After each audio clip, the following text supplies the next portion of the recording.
Welcome back to Disturbed Reality. The violence perpetrated by Mexican drug cartels is a multifaceted and deeply disturbing aspect of the ongoing struggle for control of the lucrative drug trade. The brutality displayed by these criminal organizations is marked by a variety of heinous acts, illustrating the extreme lengths to which they are willing to go in order to establish dominance, eliminate rivals, and instill fear among both the general population, their own members, law enforcement, and of course rival gangs. I've now been covering the war on drugs for nearly 3 years, and in that time, nothing has changed. Both Cartel de Sinaloa and CJNG are still dominating the drug trade, with fentanyl-laced substances being the most profitable drugs for the organizations. On one side of the border, thousands of people a year are dying from overdoses, and inner city areas are being torn apart due to the impact of drugs, with many families being decimated in real time. On the other side of the border in Mexico, the blood continues to flow as drug cartels continue their ruthless pursuit of control and power, with mass murders, filmed executions, extortion, shootouts and corruption still occurring on a far too frequent basis. With the end of the year approaching, we tend to analyse the past, and when you analyse the war on drugs, you realise nothing changes. Whatever the answer is, the tried and tested method of targeting individual powerful kingpins in Mexico has been an abject failure, as ultimately, when one falls, another will take his place, sometimes causing more violence in the process. As we move into 2024, we continue to ask the question, how do we fix this? Will things get even worse before they get better?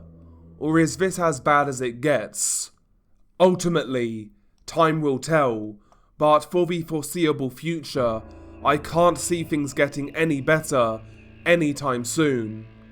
I'm sure next year, we will talk about new videos released by drug cartels, every bit as bad as the likes of Funky Town, the Guerrero flaying, the Zacatecas flaying, Ghost Rider, and the other notorious cartel videos. I'd like to be wrong, but I don't think I will be. In regards to today's video, we explore cartel videos that have been all but forgotten in time and that have been relegated to the dark, dreary archives of the internet. These videos were incredibly hard to find and are not on well-known narco news sites or even gore sites. These are not lost media artifacts found, but more so forgotten media, which in itself does bear the question, if these videos were hard to find, what cartel videos have indeed become lost media? In recent weeks, I have been sent one video in particular that I believe to indeed be lost media, but we will explore that case another day.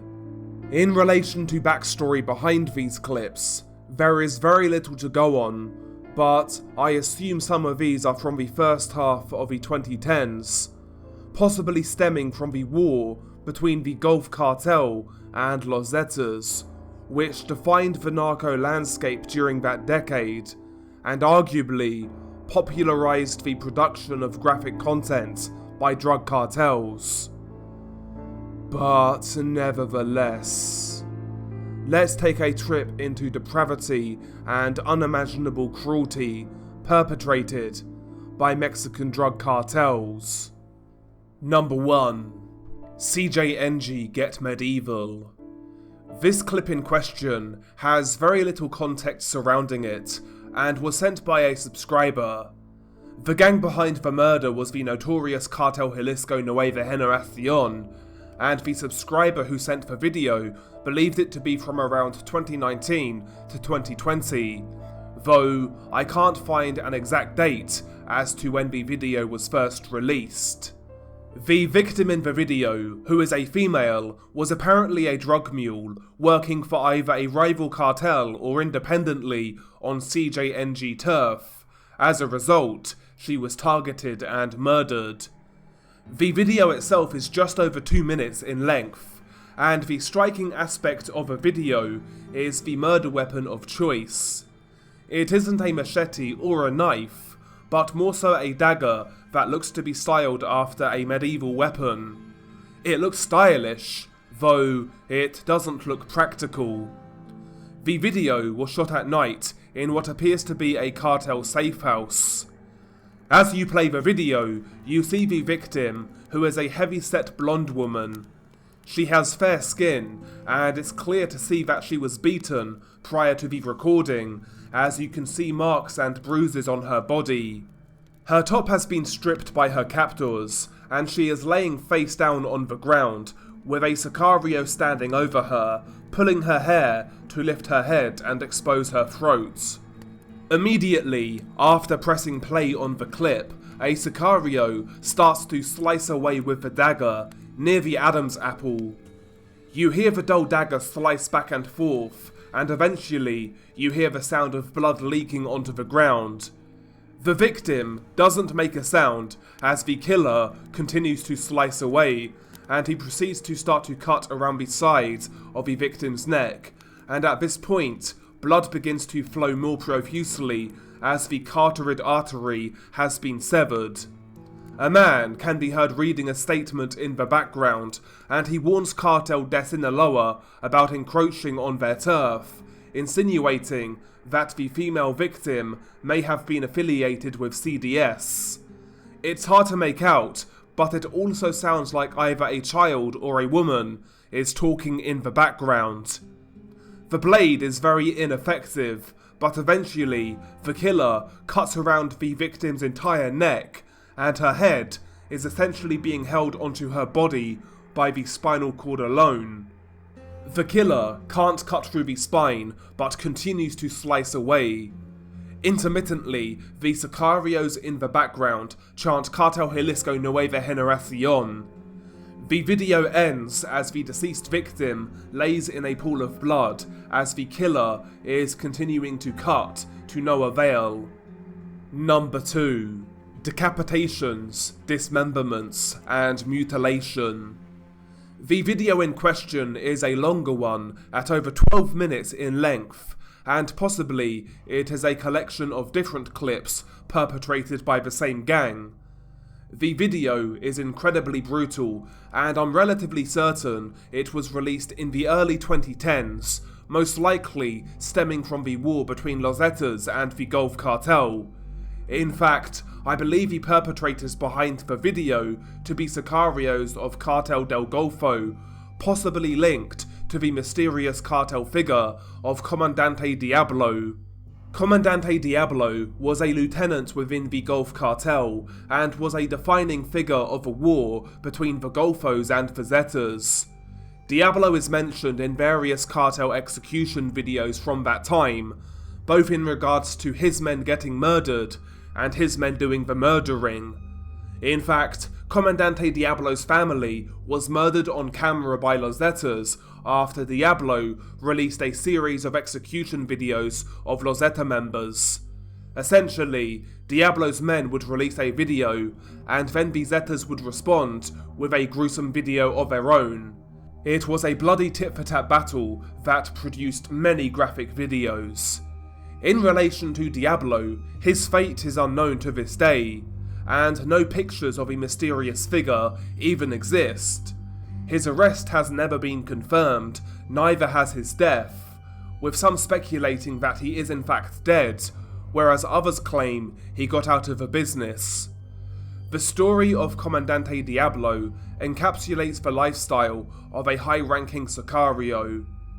After his family was murdered, he released a statement, not expressing his sorrow for the loss of his family, but instead that he understood that it was only business and didn't take it personally, and that he would continue to fight the Zetas and kill as many as possible for his bosses and for business. As mentioned, the video is just over 12 minutes in length, and all of the murders in the video were shot during the daytime in rural areas. As you play the video, you are immediately met with brutality. You are greeted with the sight of a shirtless man laying on the ground, with a Sicario holding the victim's head to the ground as he has a hunting knife plunged into the side of his neck. He is stabbing behind the Adam's apple and is trying to cut forwards to cut through the victim's throat, but he's having a hard time as he keeps losing grip due to there being so much blood on his hands. Initially, the victim looks to be dead, but after a few seconds, you hear death rattles. They sound like a combination of snoring and laboured breathing, combined with the sounds of blood bubbling and gurgling. The sounds get progressively more violent as the Sicario continues to drive a blade into the victim's neck. A Sicario laughs as the sounds get louder. Eventually, the killer cuts all of the flesh around the spinal cord and the victim finally passes away. The killer is getting tired, however, and he can't cut through the spine, so instead, he is handed a machete to complete the job. He takes the machete, and after 5 or 6 strikes, he cuts through the spinal cord and the victim's head pops off. After every strike, the machete blade causes nerves to jolt the victim's body, making the cadaver's arms move, giving the appearance that the deceased body was reanimating. The head is then held up to the camera as the Sicario shouts out Comandante Reyes, the boss of Comandante Diablo. Another man is then dismembered, though he already appears to be dead. At least 3 Sicarios are hacking away at him. 2 are cutting his legs off at the knees with machetes, while 1 is using a knife to attempt to behead him. His legs are quickly cut off at the knees, but the beheading takes a while as the knife the Sicario is using is small and blunt. Eventually, he does complete the beheading, and he lays the severed head on the victim's chest. A third man, who was also dead at the time of filming like the second victim, is then beheaded, this time in a much more efficient manner. A Sicario stabs his knife into the victim's head, and he holds the knife to keep the victim's head steady, while another, with a machete, quickly beheads him. At just after the 8-minute mark, the video appears to jump cut to a totally different scene in a different location, but possibly involving the same Sicarios. You see 2 men kneeling on the ground captured by Sicarios. One is wearing a white shirt and the other a blue shirt.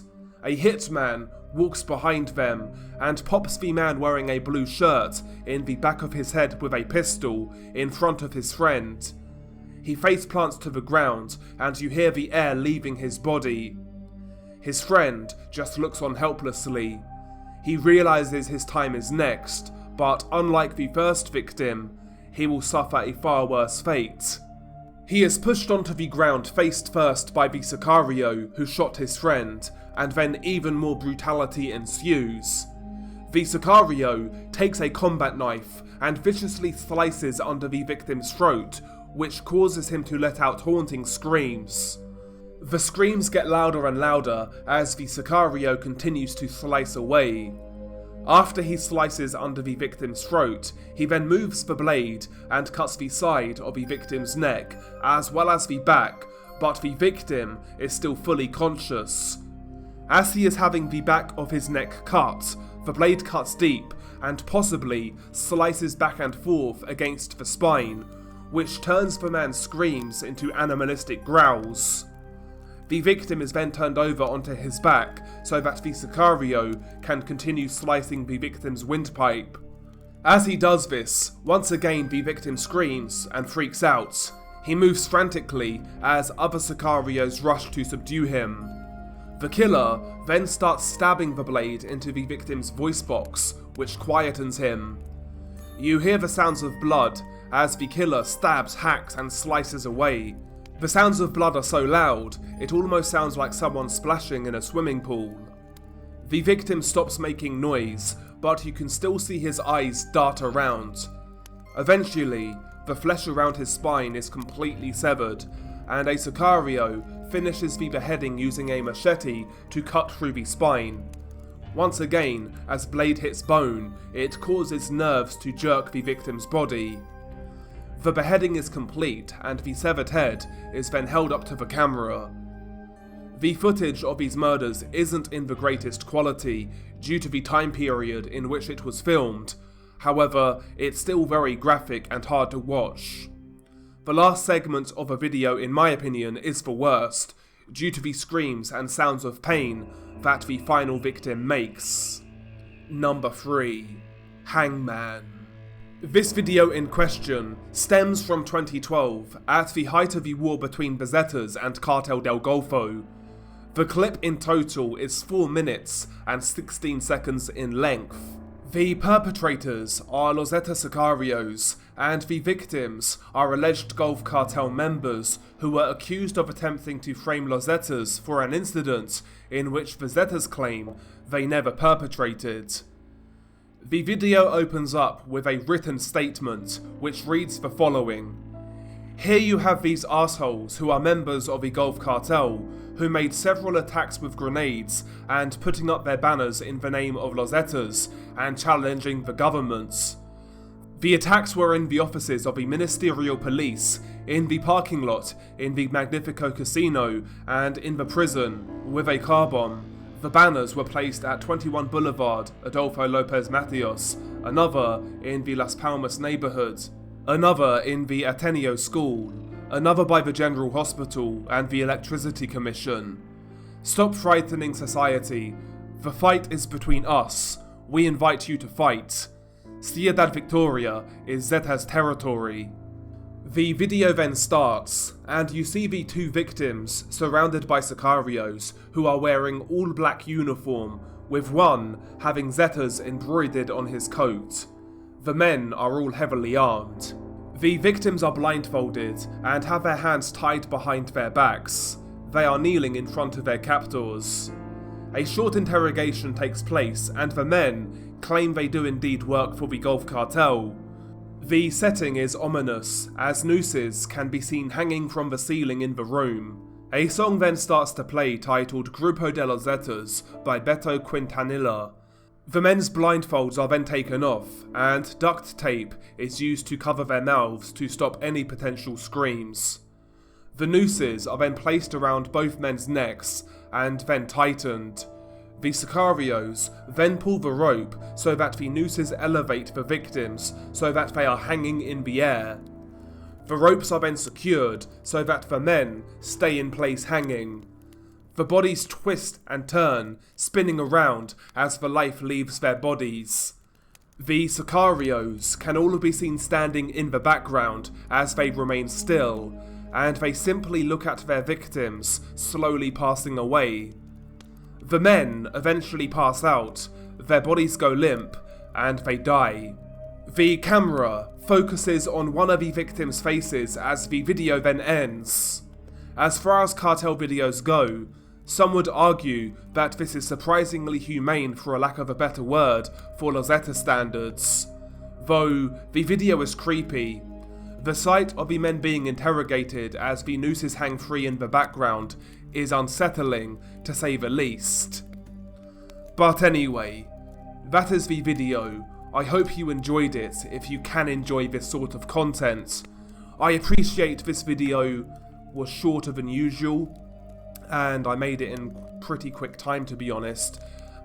Christmas is around the corner, as you know, so time has been restrained, to say the least.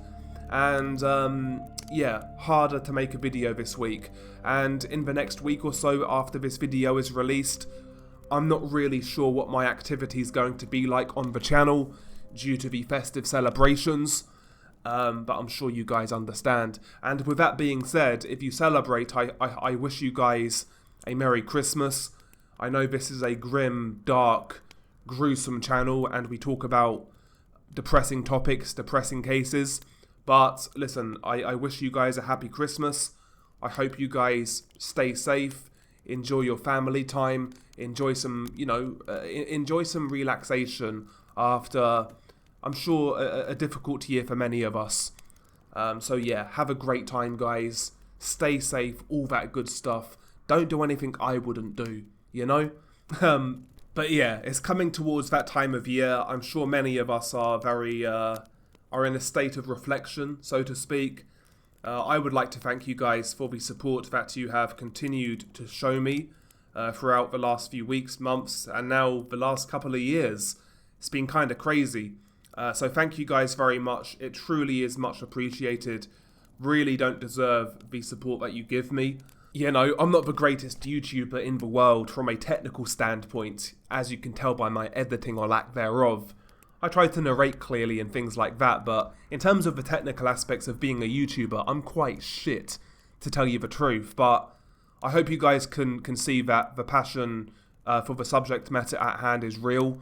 If something greater could come out of this, like, I keep on saying it, but going to Mexico firsthand to cover what is going on, working with another channel, something like that, I would love to do something like that. So you guys keep that dream alive, and for that I am very thankful. I'd like to prove to you guys that I'm not all talk, and if the opportunity came up, I would absolutely take it.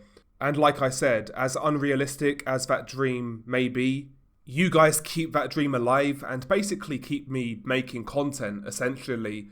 I understand the criticism for true crime, especially a channel like this. People could see it as exploitative.